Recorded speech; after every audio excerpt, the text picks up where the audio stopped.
Hey everybody, it's Ronan Dave, and I'm here in Otska. That's right. With a friend of mine, Author Russel Watson, who has written a book called The Twain Shall Meet, about the foreign influence on the development of Japan from the 1500s to today. Yeah. So first of all, though, we're going to do a kanpai. We have hot sake, or hot nihonshu. Mm-hmm. Right. Atsukan in Japanese. What do you think? It's nice. Yeah. I mean, it's the cheap stuff, but, you know. That's all right. A lot of times, I found out that when people warm sake, sometimes is the cheap stuff. Oh, I'm a cheap drunk. Don't worry about it. To kind of hide the roughness, but works for me. Also, we have some little knick-knack foods. We have here. What would you call this? Senbei, I suppose. Yes, senbei. It's a kind of, yeah. It's kind of senbei. Here, let me get one. These. No, it's wasabi. I don't like that. Oh. No problem. Oh, yeah. Teeth-shattering good. Yeah. All right, well, how about this? This is a little omiyage from Mount Fuji. Oh, very good. Thank you. A chocolate Mount Fuji. Oh, yes. Wow. Banzai. Yeah, I got that from my trip to Mount Fuji 7 years ago. All right. So today we're going to talk about his book and about the influence of foreigners on Japan. That's right. As I said, from 1500s up until modern times. So Absolutely. let's talk about this book. Sure. In your own words, how would you describe this book that you have written? It's a series of short biographies of the key players, if you like, in the story. Each of the stories contains quite a lot of the background information, historical information. It's more or less chronological. Yes. Although in some places I've grouped people together by a topic, and so it might move a little bit back and forward, but it's more cohesive that way. It's a more coherent reading experience, I think. Rather than on the importance of the person. Oh yeah, then you'd be going back and forth in time. No, it's not in the importance. It's purely, it's as close to chronological as possible, because the idea was to write a book that someone with no prior knowledge of Japan could read it from start to finish and would learn something about Japan. Somebody who knows more about Japan might choose to dip into it and read certain people that interest them. So, I mean, you can approach it whichever way you like. And what made you decide to write such a book? My late friend, John Dempsey, a very lovely man who sadly passed away about 10 years ago. He was someone who was very interested in history, and like myself, he was, well, like us both, he's very interested in history. And he suggested, why don't you write a book about the English people who went to Japan and did something important? Because, of course, there were several. And I thought, yeah, why not? Great idea. So I started to do this, and then I started by looking at English people, and I thought, well, this is rather limiting, and I just decided any foreigner, doesn't matter where they were from, any foreigner who impacted upon Japan in some way, who had some influence or had some, whether good or bad, had brought something to Japan. Yeah. I tried to be neutral as much as possible with most of the people in the book. I've simply tried to present what they did and show their story. Now, notice majority of the individuals are, we would consider Western, as in European, and of course later America. Of course, yes. And that, I think, has a lot to do with the title of your book. Indeed, yes, indeed. You want to explain The Twain Shall Meet? Certainly. So this is about Mark Twain, of course. Right, Samuel Clemens, the famous man. No, I'm joking. Good, I'm glad you're joking. Okay. No, but so The Twain Shall Meet. What is the significance of that? Okay, I'll tell you. Okay, now, you've heard of Rudyard Kipling, who wrote, among other things, The Jungle Book? Yes. Surely. Okay, well, he wrote a poem about the misunderstanding and the gulf of understanding between India and England. The two cultures were so far apart that East is East and West is West, and never the twain shall meet. In other words, he was saying that he didn't see how the two such totally different cultures could reach any kind of mutual understanding. Yeah. And of course, that was extended towards the rest of Well, Asia. yeah, of course, it was I think like Churchill one time made the reference of the inscrutable Oriental. Oh yes, that was something like.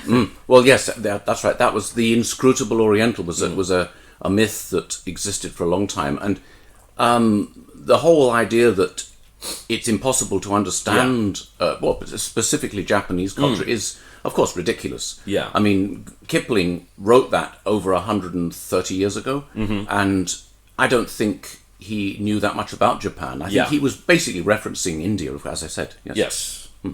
All right. Okay, so that is the meaning of the title. Indeed it is, yes. Indeed. Now, when it comes to the individuals that you have in this book, yes, what was your, I guess you say, your reasoning for the people that you put into the book?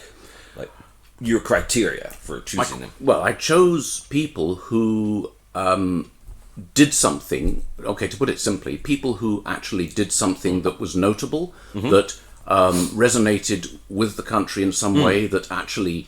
maybe their contribution seems small when they did it, when they made it, but it over time it has become more significant.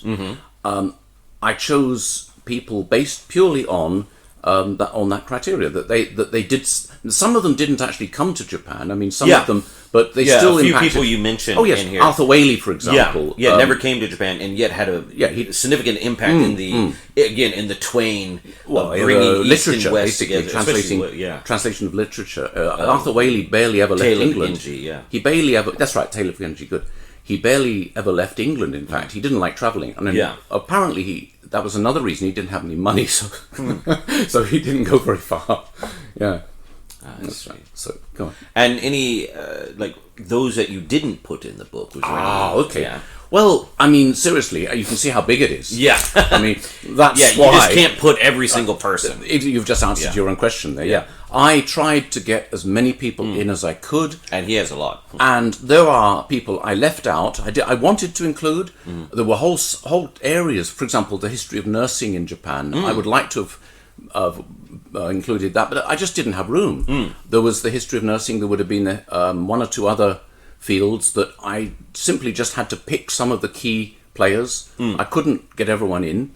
I left one or two people out because they were contemporaries who they couldn't be bothered to reply to me when I... How dare they? Well, I mean, most people that I contacted... And now they'll be forgotten by posterity. Well, I don't really care what happens to them. It's not my problem. But they chose not to reply to me, so I thought, well, I'm not going to bother with you then. But I contacted several of the contemporary people in here, and they very often they replied to me and got back to me with information, specifically photographs or one or two details I wanted to confirm, that kind of thing. And pretty much, like, your book begins with this meeting of the Twain, so to say. It does indeed. In the 1500s. That's right, yes. So that's what we're going to talk about first. Okay, that sounds good. We're going to talk about basically the mid 1500s through to the early 19th century, with the ending of what is known as the Edo period. But I wanted to say before we started that I was a tad bit amiss that you missed one person. Who was that? Very important person. He himself did not have that big of an impact on Japan when he was here. But his legacy did much later. This person arrived in Japan almost 2,000 years ago. Oh? Yes. He came here as a young man. Oh, yes. And then went back to his home country. Oh. Then came back to Japan, escaping execution. Oh, wow. And lived in what is now today Aomori Prefecture. Oh. Dying at the age of 108. Well, that's pretty good. And having 3 daughters. Wonderful. Yes. But his legacy was more in his home country that grew into a huge movement that we still feel today. Do you know who I'm talking about? Of course, yes. The Lord Jesus Christ. Absolutely. There is the famous legend that Jesus Christ came to Japan. Yeah, of course, that's right. Yeah, and his grave is in Aomori. I've been there. But the thing with that is it's not official. There's nothing official about it. No, it's whereas the people in here are official. Like, because in the book you mentioned like several people who was the first American, but it's the first official. Well, we have no idea all the nameless sailors. And that's exactly and what I said. Yeah. I mean, the first official, or the first known, I would say, the first known, for example, the first known American. Yeah. Ranald MacDonald. I think he was the first American to spend any length of time in Japan. Yeah, the main part of yeah. For example, that's right. For example, and same thing. Like, well, our first person that we're going to talk about. Okay, let's go. Is, let us see, the Portuguese. Mr. Pinto. Yes, Pinto. How do you say? Fernao? Fernao Mendes Pinto, I think. Yeah. I think. So he is sometimes considered the first European to land in Japan. But I say first that we know of, first official. Well, he claims to be. Yes, and there's that as well. He may well have been among the first who came. There were two other men who, they were both Portuguese, and they apparently arrived a little while before him. Oh, okay. But he is often cited as being possibly the first. He was certainly the first to write a book about his experiences. And what did he do that was so impactful on Japan? Several things. For one, he claimed to be the first person to introduce the arquebus, the Portuguese basic gun. yes, exactly. He also brought the missionary Francis Xavier to Japan. He also helped the Jesuits establish their first mission by lending them money. So he impacted on Japan in quite several ways like that. So he guns also, and God. Yes, indeed. But he was not a particularly, especially religious man. It seems he was interested in making money. You know, he wasn't so much bothered about saving souls. He just wanted to, You just wonder, like, did he have any idea of the impact that he had? Because of course the guns helped change the warfare. It's a good question. Yeah. I dare say that I don't know, because he died before the Battle of Sekigahara, I believe. Oh yeah, true. So, but I doubt that he really knew that, because he was back and forth in Japan. But this is kind of the theme of what you're talking about. Is that a number of foreigners here, they did something. Sometimes they had no idea what the impact was. And then, but it left a lasting impression. That's right, yes. I mean, that's true. I doubt that some of the people in my book actually really were aware of just how much impact they made. Yeah.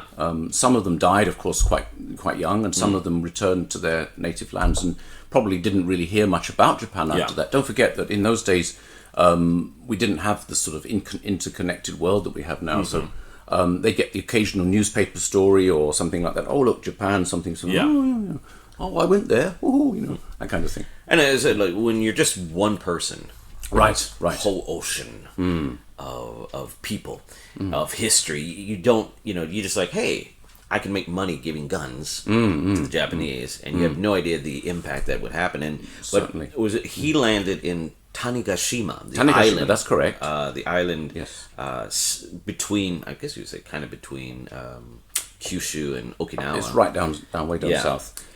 And the first guns were often called Tanegashima after the island where they were first. No, I should say, like, it's one of those things they say officially that's when guns are introduced to the Japanese. But of course, again, it's one of those things, it's hard to tell. There were Japanese who were using Chinese guns. Yes, that's right. They did import them before that. Yeah, but it was the Portuguese ones. Well, the Portuguese gun was the first one to be manufactured. On a very wide, to be mass produced. Mass produced. There we go. Yeah, and by 1600, I believe, I don't know, just off the top of my head, I think there were more guns per capita in Japan than in any other country in the world. More people had guns than anywhere except perhaps in fact anywhere. Yeah. So although of course later it was like America. Well, America didn't actually exist at that time. No, but I say it was like America. Oh, now. I see. It's like America now. Yeah, quite right. Guns. Yeah, so guns, guts, and God. I think is that what you say, or something like that. Yeah. Let's keep them. But yeah, despite whatever other guns that may have been introduced to Japan before that, it really was. The Tanegashima. It was a game changer. The Tanegashima introduction, is really what got the ball rolling. Well, it's often said suggested that the introduction of the yaku was probably hastened the reunification of Japan by several decades. Yeah. Of course, it was coming. I mean, Yeah. the unification under one leader was coming sooner or later, but it just helped to actually bring that to a conclusion perhaps a little quicker than it would have done. Well, with Oda Nobunaga, who's considered like the first of the unifiers, Yes. and his successors, they were able to use those guns Yeah, in more exactly. innovative ways. Yes. But of course, there's more than just the guns, but it definitely helped. Oh yes, absolutely. Now, the other thing, though, that Pinto was responsible for, as you mentioned, was the Jesuits, Yes. who had a big impact on Japan. I mean, the Jesuits started to arrive. Well, of course, Francis Xavier was the first to come, and many others came after him. And they basically established themselves in Nagasaki, I believe, and they were initially fairly successful. They managed conversions, but the problem was that a lot of their followers were setting up inquisitions. They were torturing. Yes, you mentioned that with Xavier when he was in Goa. Goa in India. Yes, that's correct. Yeah, they were quite barbaric there. They were I mean, it's very easy for us to look back on these people and judge them by our own standards, but they were religious zealots. Yes. They were fanatics. They were religious zealots. They were cruel, heartless, merciless people who, even so, they believed they were doing it to save souls, even though they were basically torturers. Yeah. They were appalling people by modern standards. Yes. I mean, but they in Japan, the Japanese who had resisted the lure of Christianity were appalled by what was happening, and there's a quote in the book, I'm trying to remember it. It says that the Christians insult our culture and insult our gods or something along those lines. So there was a backlash which became stronger and stronger until. Of course, that ultimately led to the sakoku and the... Well, that's what I said, like the impact that the Jesuits eventually had, that they didn't want, but they eventually had because of... Well, also because the Jesuits were tied in with European, especially Spanish, imperialism. Well, yes, the Portuguese and the Spanish, yes. Yeah, they realized that... The Japanese authorities realized that this Christianity brought with it a lot of unsavory byproducts, such as being enslaved. Well, they there was a shipwrecked Spanish sailor who showed up. Captain. Was he a captain? Thank you. And he San Felipe incident. Oh, well done. And he showed them a map and says, "Look, we control all of this on the map." And he was boasting about it. And they realized that. And I think I remember reading something about how they'd heard about what happened in South America, of course, and they thought we're going to be treated like that. We're going to be turned into slaves. Also, that captain was saying like we use the Jesuits to soften them up, right? Then take over. Yeah, and and they were like, "Whoa, let's not let that happen." And so, absolutely. So the Jesuits and the Spanish basically kind of brought about their own downfall in Japan. They did indeed. Yes, they did indeed. I mean, they were victims of their own. Success, perhaps, or their own arrogance, as well as anything. Both, I would say. Well, success breeds arrogance. So. Well, they were arrogant. Yeah. Perhaps you could argue that they were arrogant already. They believed they were morally superior to everybody else, and that other people, that it's my way or the highway, basically in modern terms. Yes. Yeah. But now, within the wake of the Jesuits and the Spanish and Portuguese, an interesting person arrived. Oh yes. Let's see if I can find him. Let's see you. Yasuke. Yes. Yasuke. Yasuke was the first known African to come to Japan, and he was a servant of the Jesuits, and he has been featured in TV shows in Japan, and there was talk of making a film about him with. Well, they have done an anime. Oh, they've done an anime. Yeah. Okay, I didn't know that, but they were going to make. A movie with the Black Panther, the former Black Panther actor. I've forgotten his name.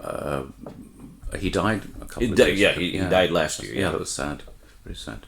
But he was going to play Yasuke, and they were going to make a movie. They were talking about making a movie about him. That would have been good. It would have been. Now, of course, there's been some controversy because some people say like, "Oh, he was just a novelty, and he was just." Fuck. What? Could you pause on? Yeah. So we're back. Oh, we're back again, yes. What was that all about? Like, Oh, it was a salesman from either the gas or the electric company. They want to sell me a package of gas and electric together. Yeah, I so- already told them I'm not interested, yeah, so living in Japan, sometimes you'll get people at your door trying to sell you stuff. Oh, yeah. They're not supposed to, from what I understand.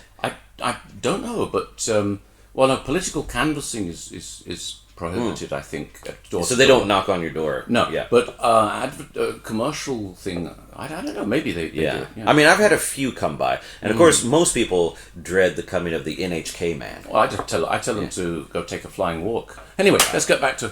Okay, so we were talking about Yasuke. Yes, Yasuke. Yes. So there, I was saying there was some debate about him being a samurai. Because Well, some people say he wasn't a samurai, but as far as from what I read, he was made. He was appointed as a samurai. He was made a samurai. I mean, I'm not sure about that. I mean, okay. Well, I was going to tell you one of the things I found. I don't know how accurate this record is, so take it as I saw it on Facebook, so Oh, well, of course, it must be true then. Yes, absolutely. take it with a grain of salt or a bucket. But it was saying how recent records have been found that show that he was given a stipend. There we are. And the thing is, when people say he was a samurai, both the detractors and the supporters think automatically he's running around in samurai armor, suddenly doing these amazing He was- sword cuts. But you have to realize that the samurai was a title. Yes. Yeah, or I mean, the same as Hatamoto. Hatamoto was Yeah. like a bearer of the Yes. of the Yeah. flag. I think it was. Yeah, Yeah. well, that would be the people that was the closest to Hatamoto, the yes. leader, and so on. That's right. And the next person we're going to talk about is William Adams, who was an English sailor. He was indeed. He also was made given samurai status, but that doesn't mean he was riding into battle. No. Flashing his sword. No. And that's what I think, like, both the supporters and the detractors don't understand with Yasuke. Doesn't mean that he suddenly was, well, one, I think they would have had a hard time finding samurai armor to fit him. From the descriptions, Well, it sounds like he was quite a Yasuke large fellow. was over 6 foot, Yeah. 6 foot tall and Yeah. well built. And in those days, even now he would have been an impressive figure, but in those days he must have looked like a giant. Yeah. Because the Japanese was shorter then. They were only about Yeah. 5 Unless Nobunaga, specifically had armor made for him. Well, of course they. I mean, Yeah. of course they could have had armor Yeah. made from. There's no question. That's a non-issue.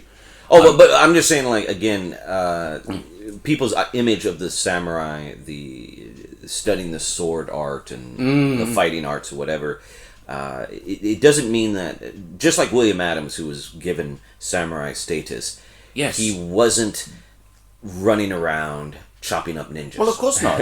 Of course not. But William Adams was an interpreter. Yeah. And spent a lot of his time as a trader. He went between Japan and Vietnam, for example, and Thailand, and he was spending his time. But the as a important trader thing as is, well.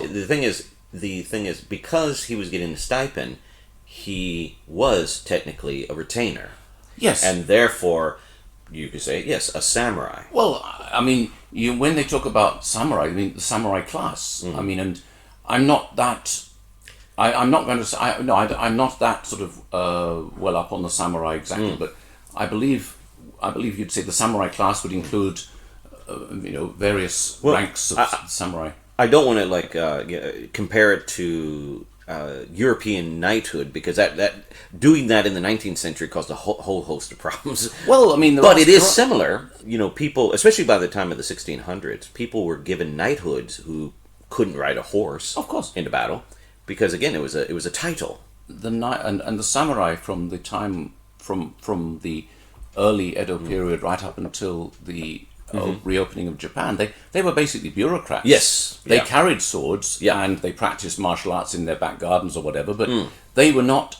They didn't go into battle. I mean, there were no battles to go into. Yeah, exactly. A very good point. Yeah, they were basically bureaucrats whose, in fact, towards the end, their stipend didn't even keep up with inflation. So some of them were running out of money, and some of them went into business, even though they looked down on it. They married into business families. But one thing you said, your comparison saying that the knights and the samurai were not so similar. Well, You could make the argument that there were a lot of similarities. Oh, I mean, yes, I do agree. I'm hesitant because in the 19th and early 20th century, there were too many comparisons. Oh, yeah. And that created this whole romantic image of the samurai. Oh, yeah. Which hinges on the Yasuke debate, him being a samurai, because some of the detractors are like, they said there's no way he was running around practicing, the sword art. Which is correct. He probably wasn't. He was a guard at Akechi's castle. No. Actually, Not Akechi, sorry. Oda Nobunaga. Thank you. Sorry, my mistake. Supposedly to the story, Akechi Mitsuhide, he captured Yasuke. Right. My mistake. Yes, of course, you're right. And let him go because he didn't want to kill Yasuke. And some would say for probably racist or prejudiced reasons, or I don't know. Well, they didn't. They didn't understand who he was. They were in awe of him, I think, to some degree. Well, and also I think Akechi Mitsuhide, because his position was very precarious, he didn't want to upset the Jesuits. He had already upset enough people by killing his master, Oda Nobunaga. Right. I don't need to get messed up with the Jesuits. No, quite right. But actually, they don't actually know what happened to Yasuke. But there's one story which is probably a legend that he became a pirate. Oh. Well, yeah. I mean, they called them the Wako. Wako, yes. Wako, the pirates Japanese pirates who were active, I suppose, in the South China Seas and around Japan. One more second? Oh no, okay, thanks. Okay. And they were. There's a legend that he joined them, but nobody. Oh, wow, that's. But I mean, nobody knows really. I mean, I believe they were going to work that into the movie. That's what I read. That would have made a pretty good ending. Yeah, because the Wako used to raid the shores of Korea, especially China. Yes, that's correct. And kind of going back to the Portuguese and Spanish, one of the reasons why the Spanish had quite a monopoly, Spanish and the Portuguese had quite a monopoly in the trade, is because China, from what I understand, didn't want to trade that much directly with Japan because of the Wako. I just remember something about that. I mean, I don't know. But Japan and China, I think, at that point didn't have very extensive trade links anyway. Well, they did before. Yes, they did. They did under the Ashikaga shogunate. Ashikaga Yoshimitsu. Yes. In the late 14th century. Right, but those established. They kind of petered out a little. I think. Well, because of the Wako. Yeah. And so the Spanish and Portuguese were able to come in and act as an intermediary between China and Japan, from what I understand. Because the Chinese were already, I think, were at that period when they were starting to close off. Like there's a famous book called 1421 when they talk about like the Chinese explorations into perhaps like the west coast of America. Oh yes, that's right. I remember. But then after that, they started closing things off, and part of that was a response to all the Wako raids of the 15th century, especially the 15th century. But the interesting thing is, a lot of those Wako actually turned out to be Chinese. Oh, really? Yeah, that's interesting. I didn't know that. That's interesting. Yeah, they might be captained by Japanese. But like the majority of the crew might be Chinese, and a lot of times the Chinese would use the Japanese Wako as an excuse to say, "Oh, it wasn't us; it was those damn Japanese." Oh, right. Gosh darn it! There you go. Yeah. But that's very interesting that Yasuke might have joined. Well, I mean that's it's I don't know whether it's authentic or not. But, I mean, I read it in one of the accounts of his life. But the main part is, because he got a stipend from Oda Nobunaga, that would mean he had samurai status. Oh, Forget all whatever you want to talk about, the martial arts aspect, of course, whatever. And he was a samurai. Right, shall we move on to William Adams? Yes, so another person of samurai status, William Adams. What can you say about William Adams? Well, William Adams, some people would argue he was one of the most influential of the foreigners who came to Japan at that time. He became the interpreter for Nobunaga. Tokugawa Ieyasu. Thank you. For Tokugawa Ieyasu. He managed. He also, basically, because of his strong prejudice against Catholicism and of course in general, and the Portuguese, he helped to turn Japanese opinion against the Jesuits and ultimately against Christianity being practiced in Japan. And so he also was instrumental in well, of course, the guns and the cannon that he had on his ship, the Liefde, it was the Dutch ship. They were used in the Battle of Sekigahara. Of course, the cannon were used and may well have given the winning side a little extra push with those extra weapons they had. But I saw one of those cannons in Nagasaki. They got actually one of them in the. They've reconstructed the island. Didn't his ship land in Kyushu? Yeah, I think it landed in Kyushu and then they sailed it into Tokyo and it eventually they right, sailed, yeah. That's right. But the book Shogun, James Clavell's novel Shogun, which later became a miniseries with Richard Chamberlain. I remember it. Yes. They changed some of the facts, like in that. No, they changed a lot of the facts. Yeah. Well, the names. Clavell's novel was based loosely on Adam's life, but for some mysterious reason he decided to rename everybody. Yeah, and not tell people that. Well, it's an entertaining story, but there's a lot of things there that didn't happen. Yeah, there was no Mariko, for example. I mean, Adams did marry a Japanese. Yes. Well, she was I don't know what position she was, but she was one of the court ladies, I think. Yeah. And he married her, and they had two children. Joseph and Susanna, their names were, and Joseph became a trader after his father's death. He was trading between. He followed his father's footsteps. Yes, exactly. But no one really knows what happened to his children because, of course, sakoku happened. And the sakoku is the closing of the country. Indeed, yes, I should have said. And so probably his descendants didn't want to draw attention to the fact that they were. It may be that they left Japan when some Japanese Christians fled Japan during that time. They may have left with them. They may have simply gone underground. Yeah, because they weren't Catholic; they were Protestants. So they technically the Japanese might not have. And Adams, I don't think was like a devout Protestant. He wasn't. So his children probably weren't really Protestant. He probably didn't. Raise. That's true. Although he gave them Western names. Yeah. So that's interesting. Probably just for him, it'd just be easy to call him that. Maybe. So I can't pronounce that name. Ichiro, what? Yeah, there you go. Maybe that's it. Who knows? But but William Adams is a very fascinating character. Because he said, he is someone who had a huge impact because yes, he did. Yeah, he landed in Japan in 1600 and eventually met with Tokugawa Ieyasu. Yes, who at that time in 1600. Tokugawa Ieyasu was one of the most powerful men in Japan, but not the most powerful. Right. He was in position to become. And the information that he got from William Adams helped him tremendously to solidify his power. That's true. And the famous Battle of Sekigahara in 1600, October of 1600, basically paved the way for him to be named Shogun in 1603. 1603, that's right, yes. Yeah. Yes. And don't forget also the very important thing that happened not long after that. João Rodrigues was the Portuguese interpreter. Yes. And Adams replaced him. Yes. Tokugawa gave him the sack. He said, right, you're out, lad. You're out, and you're in. And again, it was showing like that favoritism towards the English and the Dutch. Again, and not the Jesuits, and because Rodriguez was Jesuit. Oh yes, he was. He was a Jesuit. Yes. Okay.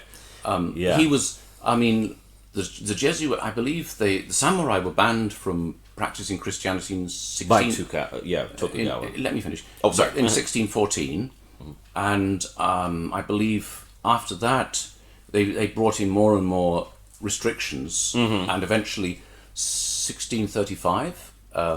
It was. I think the first of sakoku was a series of edicts. It wasn't just one decision. Yeah, they brought the sakoku means closing country, and they didn't really close the country completely. They severely limited trade to just the Dutch, basically because the Dutch were not. They were seen as being safe. They weren't particularly religious, or they weren't pushing religion. Even if they were quietly religious, they weren't promoting proselytizing. Yes, exactly. They weren't proselytizing religion, and there was also limited trade with Korean and Chinese, but in China, in Nagasaki there was Shinamachi, which is Chinatown. Of course. Okay. Shina is the old name for China. Yeah. Shinamachi. So there was it was basically an enclave where the Chinese lived. Now, of course, if you visit Nagasaki, it's still a Chinatown. There's still a lot of old buildings there. It's beautiful. But of course, also was interesting that Japan was closing up. Korea and China were also kind of closing up at the same time. Yeah. So it was kind of all three of them, kind of both. Three of them were kind of doing the same. So I'm not quite so familiar with Korea's history at that point, but I believe Korea was actually known as the Hermit Kingdom. Yes, yeah. So I think they had a similar mindset. And it's rather interesting because they picked a bad time to do it, in my opinion, because at that time European powers were just expanding, expanding. And so to be closing off at that particular time was not a good idea. But the Japanese did maintain. They did continue to import technology. Well, namely the Dutch. They called it rangaku, which means ran or randa, the old name for the name for the Netherlands, Oranda, and rangaku or Dutch learning basically. And this was mainly scientific and medical and so on, medical textbooks, scientific textbooks. The first operation under an anaesthetic, under a general anaesthetic, was performed in Japan. Wow! Some 40 years before it was performed in Britain. So using the techniques that they learned, they actually performed an operation under anaesthetic. It was the first one possibly the first in the world. Wow! So it's a mistake. Good on you, Japan. Yeah, well done. It's a mistake to think that Japan stagnated during that time. Its social strata stagnated, but technologically they were still learning things. They were still advancing. For example, like glass blowing techniques were way in advance of anything that Europeans had at that point. They're way in advance. They were way ahead. It was just many times historians though tend to focus more on the guns and talk about how the guns were banned. Yeah. Except for farmers in some parts of Kyushu, for example, and some farmers were allowed to have guns because they could keep the animals, the pests under control. Oh no, I meant like when I say the guns, when the European powers started calling again upon Japanese shores and culminating in Perry's visit. Yeah. They were very outclassed by European and American weaponry. Well, of course. Yeah, but as I said, like a culture is. I would hope that a culture is not solely judged by the quality of its weaponry. But that seems to be like 19th century and early 20th century historians tend to focus more on the fact that Japan was far behind because they were outmatched technologically in the weaponry department. Well, but as you said, that they. In other arts, medical and so on, there were some fields where they were keeping up, if you like, because they were regularly importing this technology through the Dutch. So this brings us on to the subject of how in the Meiji period the Japanese decided they had to catch up with the West. Yeah, of course. Yes. But let's say so now we talked about William Adams and his impact on that helped kind of decide make the shogunate government decide to eventually close off the country except to the Dutch. Correct. No, it's interesting though the British did have a foothold or maybe a toehold. Yes. Originally around the same time as William Adams, because some Englishmen followed him. Yes, they had. Well, there was the island of Hirado, I think it was called. Yes, they had a kind of enclave there, like the Dutch had. The British gave up on it. Yeah, I think because it basically wasn't profitable for them. I think the Dutch kept it going because I think they could see, maybe they were thinking long term. Yeah. I'm not sure. I think the British just basically didn't see the point of continuing it. I'm not quite sure about that. I could be wrong. But no, I think you're right. And the reason why the Dutch were given this exclusive privilege, I think by the time of 1635, it's just because the Dutch were the only ones there. Yeah, the only ones who still... If the English were still there, they probably would have also been given... I think, yes, I think probably that would be true, yes. But as we said, I think the English at that time, the English trading companies just didn't see the profit in I think Japan. that's what I understood from what I read. And I mean, let's face it, in the 17th and or the 18th century and 19th century, Britain was too busy elsewhere. Yeah, You had an entire huge empire. The Dutch could more focus on smaller the things. Dutch had, of course, with the Southeast Asia, they had a lot of holdings there. So, But I mean, compared to England, to Britain, the sun never set on the British flag at that time. that's what they said. Yeah, The British were too busy. They were dominating India, dumping criminals into Australia, and getting the Chinese addicted to opium. well, And so something like Japan was like, we'll get to it later. it's difficult to disagree with you on that. Yes, I have to be honest. Although, to be fair to the Australian so-called criminals, a lot of these people were petty criminals who'd stolen bread because they were hungry. Yeah. They were not transporting mass murderers and people like that. They were just hanged. Yeah. The people who were transported to Australia were, for the most part, petty criminals, and their crimes were quite minor. But the main thing, they were political. But the main thing is, Britain was too busy dominating the planet to be concerned about small Japan. In the 18th century. Yeah, I think that would probably. Yeah, I think I'd probably agree with you on that one. Yeah. It was only in the 19th century when more European powers were growing up that a place like Japan started becoming an interesting spot to open trade with. Well, I think one of the motivations for the Americans was that, for America, was that Japan would be a good place for taking on supplies, so it would be a good place to stop off on the way to kill whales. Yeah, basically, yes, yes, that's right. So that was one of the ideas behind it. But it is interesting that, during you could pretty much say in the 17th century, and especially the 18th century, there was very little European involvement in Japan because they were busy elsewhere for the most part. Well, apart from the Dutch, yes, yeah, of course. Except for the Dutch, right? There were a handful of people, like one or two German individuals who were actually hired by the Dutch in Dejima. One of them was Dr. Siebold, of course, who was a very famous doctor. He introduced several plant species into Europe. That's right, yes. Including hydrangeas and so on. The hydrangea was introduced to Europe by Siebold, for example. Yeah, that's right. Funny thing is that some people in England we think of the hydrangea as being so intrinsically English, but it's actually it was brought in from Japan. Yeah, well, and that's one of the things that we're going to talk about here is how some things that are intrinsically Japanese actually came from elsewhere. Well, of course, and then vice versa. Of course. Now, Siebold, though, he was exiled. He got in trouble. He was writing a book about Japan, and he got some maps. And he just wanted to illustrate his book with maps, which is perfectly reasonable. Yeah. But the Japanese were extremely worried that they were going to use this to try and organize an invasion. Yeah. And he was basically exiled. He was exiled, though he managed to take a lot of plants with him. Okay. And some of his students actually sent plants to him after he returned to England. Some of his students who'd been studying with him, they actually sent him plants. Now, he did make it back to Holland. Oh, yes. Okay. Well, the reason Germany. Sorry. Oh, Germany. Okay. Yeah. No, the reason I say that, because one of the interesting things I found in your book was the different ages of the people that came to Japan and left Japan. That the part that we talk about, the 1500s and the 1600s, the number of people in your book who died at sea, it was almost like a third. Well, yes, it was very common. It just showed how dangerous seafaring was. Well, of course, yeah. But then by the time we get to the 19th century, like 95% of them, no problem.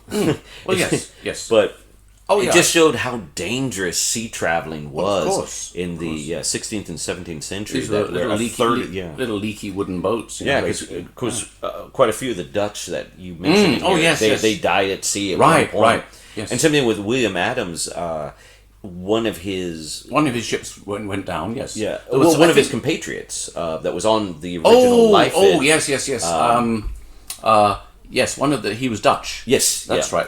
Yaesu Station exit is named after him because he lived in that area. Oh, okay. Yeah. I've forgotten his name for the moment, but he was his name, he was called something like Yaesu, because Yeah. of course his real name was difficult. Yeah, They called him that, like so easier. Johannes or something. Yes, or something like like that. And it was that's the station was named after him. And he also was lost at sea, and I think he was. It's something that we don't think about today, but just how common it was. Yes, yes, you're right. I think he was lost at sea. Yeah. And so that's one of the things that amazed me. But as we got closer to the 19th century, obviously the technology improved, and so fewer ships went down. Well, obviously, obviously. Yes. Now let's talk about before we get into the Meiji period, let's talk about the first attempts to get into Japan, to open Japan, other than the Dutch. Okay. One interesting character to me is Ranald MacDonald. Correct. Ranald MacDonald yeah. was part Native American and part Scottish.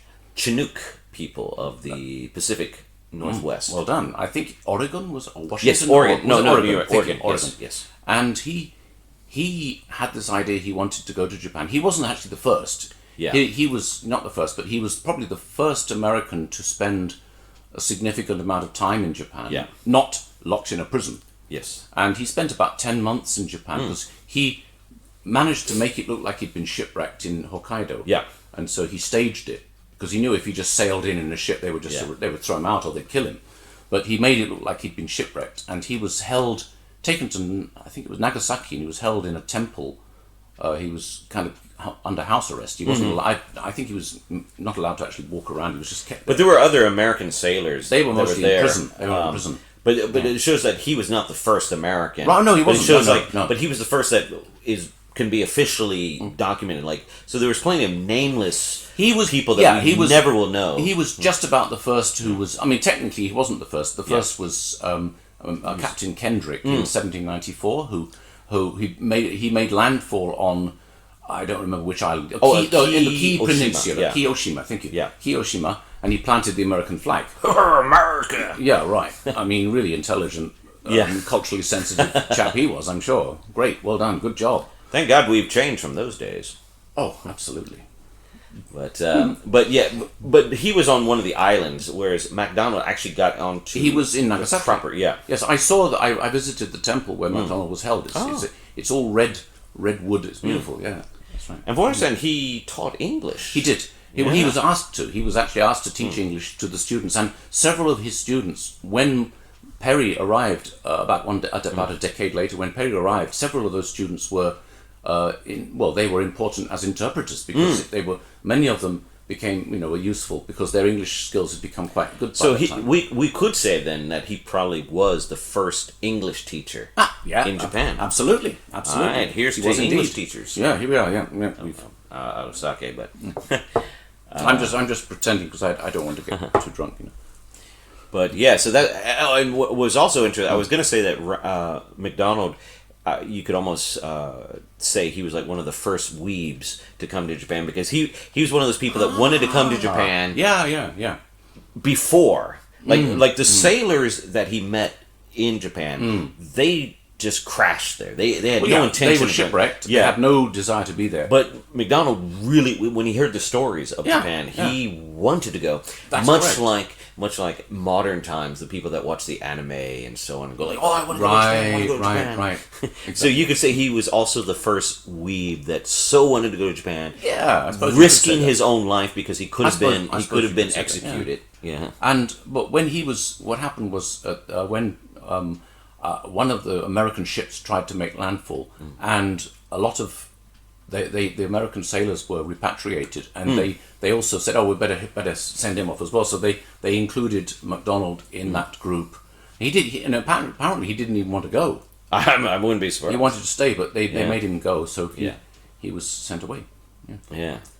But yeah, so he's a very his dying words. That's right. Yes. Were said when he died. He had a heart attack. He suffered a heart attack when he was about 70, and he was with his niece. He was visiting his niece, and he said, "Sayonara, my dear, sayonara." That was his last words. That was said, according to the legend. Whether I don't know if it's true or not. So it's interesting that he only spent less than a year. Yeah. And yet it had such an impact on his life that on his dying, on his dying day, on his deathbed, he says the Japanese word for sayonara. Yeah, exactly. I mean, he was,